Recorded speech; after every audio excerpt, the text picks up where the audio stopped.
Good morning students. हम Italy के एकीकरण के बारे में बात कर रहे थे। पिछली बार हमने इटली के एकीकरण की पृष्ठभूमि क्या थी, 200-300 सालों का पिछला इतिहास क्या था, इटली की स्थिति क्या थी, क्या वह ऐसी ही राष्ट्रीय जो स्थिति होनी चाहिए या केवल वियना कांग्रेस के अनुसार जैसे कहा गया ये केवल एक भौगोलिक अभिव्यक्ति मात्र है, ये देश नहीं है। इस तरह से बात जो की गई केवल भौगोलिक अभिव्यक्ति उससे जो कहा गया वो बात सच थी या थी। तो सच्चाई यही थी कि इटली विभिन्न इकाइयों में बटा हुआ था, विभिन्न राजनीतिक इकाइयों में बटा हुआ था, जिन पर विदेशी ताकतों का, ऑस्ट्रिया का आदि का हस्तक्षेप भी होता रहता था, उनके हितों की वहाँ पूर्ति होती थी और साथ ही साथ में एक सत्ता के अधीन नहीं था। जैसे सार्डिनिया विक्टर एमेनुएल के अधीन था, सार्डिनिया के झंडे तले ही एकीकरण को जो है परिणाम में आया, एकीकरण हुआ। लेकिन जो जैसे पार्मा, टस्कनी, मोडेना और नेपल्स, सिसिली, ये सब अलग अलग भौगोलिक इकाइयों में बटे हुए थे और कहीं पर इनके शासन भी अलग थे, कहीं पर ऑस्ट्रिया का शासन था। तो उसमें जो है कुशासन वाली भी बात थी और अपने अपने हितों के कारण जो है इटली की स्थिति, इटली के समस्त राज्यों की स्थिति बहुत जो है अच्छी नहीं कही जा सकती।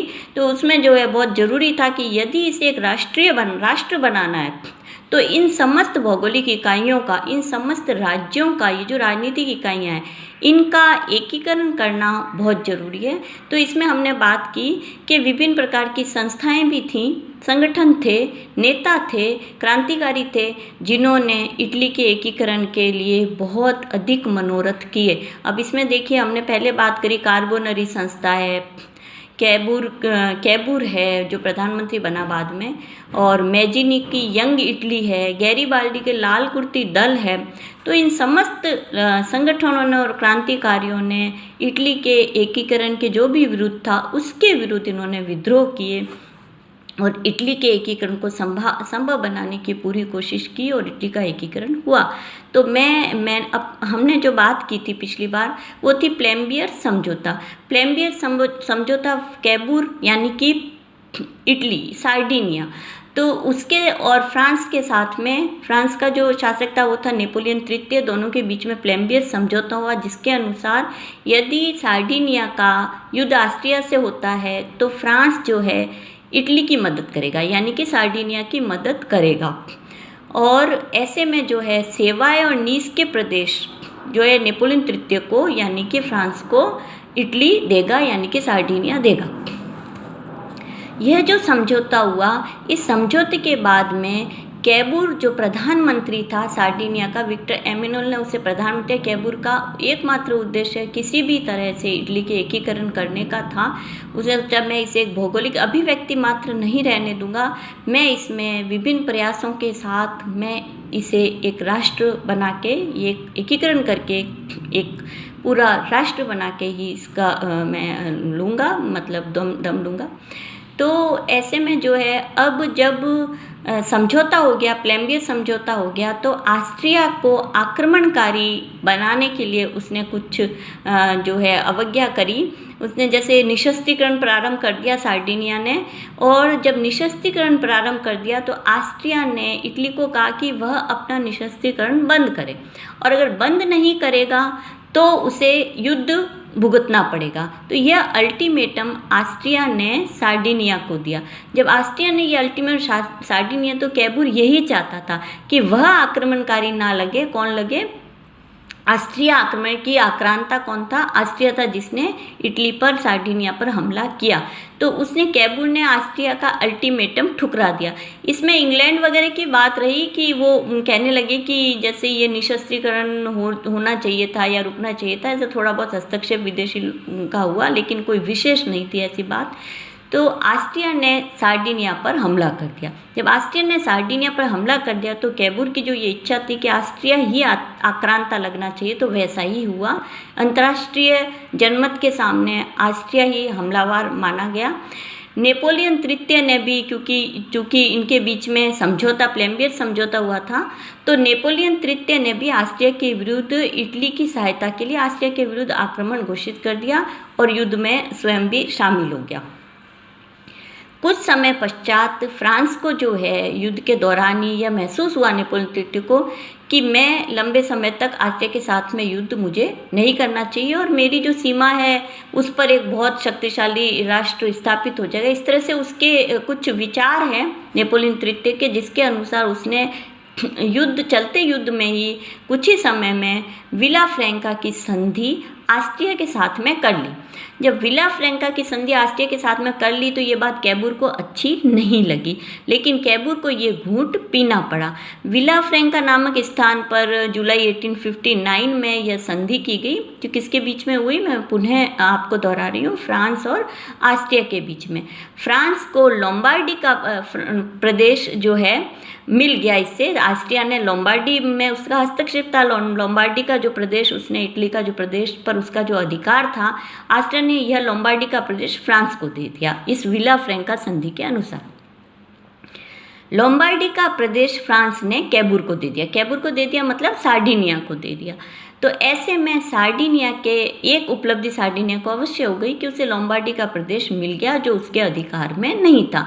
तो इटली का जो है एक क्षेत्र बढ़ा, एक क्षेत्र उसके अधीन आया, उसके एकीकरण में आया। अब सार्डिनिया का शासक जो था विक्टर एमेनुअल, उसने ऑस्ट्रिया और फ्रांस के साथ में उसको संधि करनी पड़ी, जिसे ज्यूरिख की संधि कहा जाता है। ज्यूरिख की संधि के अनुसार जो विला फ्रैंका की संधि थी उसकी पुष्टि कर ली गई। ज्यूरिख की संधि के अनुसार अर्थ यह है कि विक्टर एमेनुअल ने, यानी कि सार्डिनिया के शासक ने, फ्रांस और ऑस्ट्रिया के बीच में जो समझौता हुआ है उसे मान लिया और स्वयं जो है लोम्बार्डी फ्रांस के द्वारा ले लिया, यानी कि फ्रांस ने लोम्बार्डी उसको दे दिया। इस चीज़ पर वह सहमत हो गया। ये बात थी ज्यूरिख की संधि में। तो विले फ्रैंका की संधि उसके द्वारा उसकी पुष्टि कर दी गई। अब आप देखिए सार्डिनिया को लोम्बार्डी प्राप्त हो गया है, लेकिन अभी बहुत सारे क्षेत्र इटली के बाकी हैं जिन्हें एकीकृत किया जाना जरूरी है। तो इसमें आप देखिए अब कई मध्यवर्ती क्षेत्र हैं, ये उत्तरी क्षेत्र जो है कुछ इकट्ठे हुए हैं। इसके पश्चात अब पार्मा, टस्कनी, मोडेना, बोलेग्ना, पियाकेंजा, ऐसे बहुत सारे क्षेत्र थे जो अभी तक इटली में सम्मिलित नहीं थे। तो ऐसे में वहाँ की जनता जो है वो सार्डिनिया में सम्मिलित होने के लिए उत्सुक थी और वहाँ पर जो निहित कुछ स्वार्थी तत्व थे वो ऐसा नहीं चाहते थे। तो ये किसी भी तरह से फ्रांस की सहमति से ये कोशिश की गई कि वहाँ पर जनमत संग्रह करवाया जाए, क्योंकि जनता चाह ही रही है।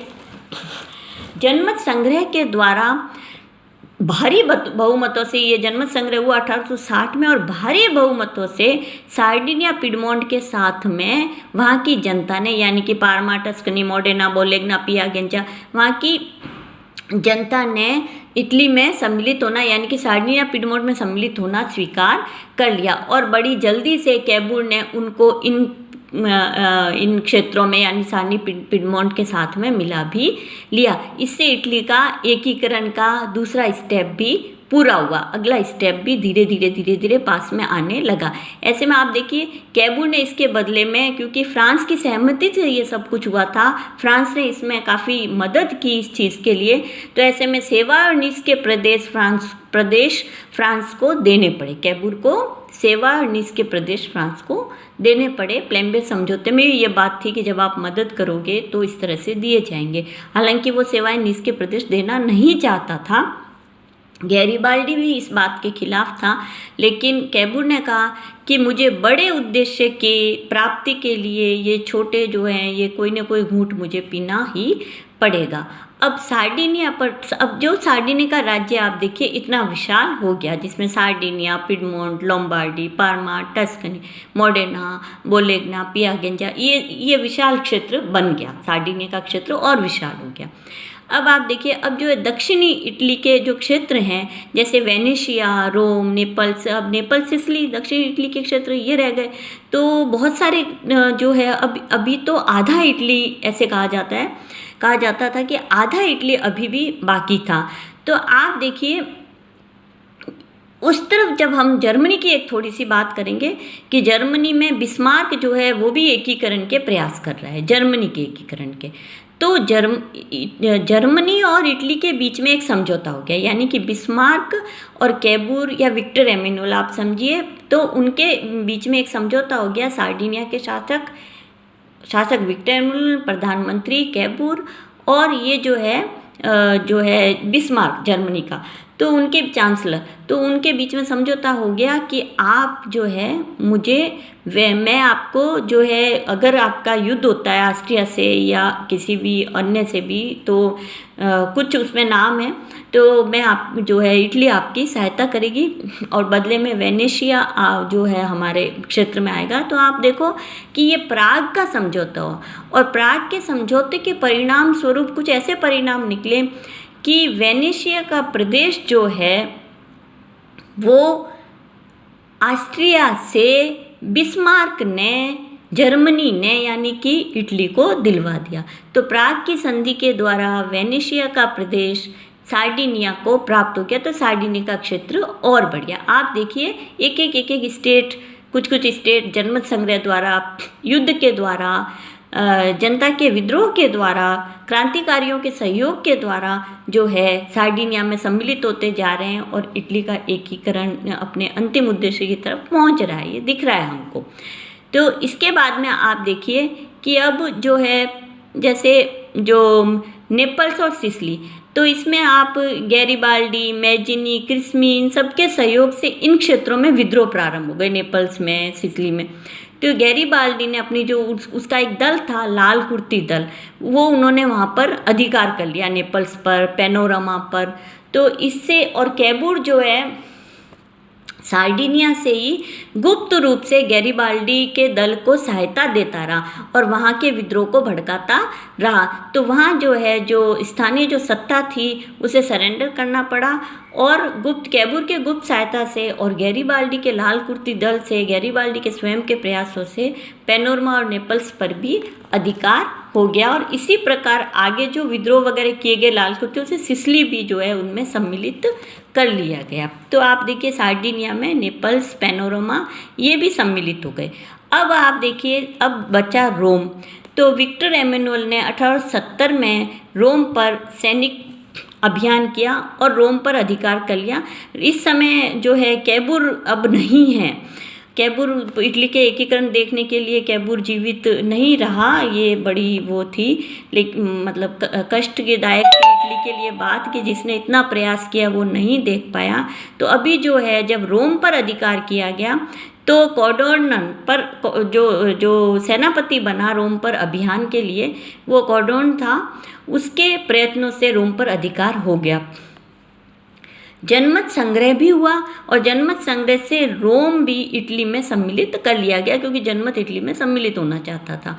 अब आप देखिए रोम में जो क्षेत्र है पोप का, तो चूँकि वो प्रमुख जो धर्म है उसका प्रमुख था पोप, तो पोप के सम्मान के लिए पोप की पूरी एक स्टेट्स बिल्कुल स्वतंत्र अलग रखी गई, वेटिकन सिटी, और उसमें law of PayPal states law बनाया गया, जिसे कहा जाता है law of PayPal state. Law of PayPal state के द्वारा पोप को रोम के अंतर्गत ही उसे एक उसका निवास, उसकी एस्टेट, उसे एक पूरा अलग जो है क्षेत्र दे दिया गया, जिसमें रोम एक स्वतंत्र सत्ता के रूप, रोम मतलब पोप, रोम के अंतर्गत ही पोप का जो क्षेत्र है वो एक स्वतंत्र सत्ता के रूप में वहाँ पर कार्य करेगा। वो विदेशों में अपने राजदूत भेज सकता है, रख सकता है, वो कुछ भी, तो उसकी पूरी तरह से उसे इस तरह का सम्मान दिया गया, धार्मिक सम्मान, कि पूरी आपकी जो एस्टेट है ये अलग रहेगी।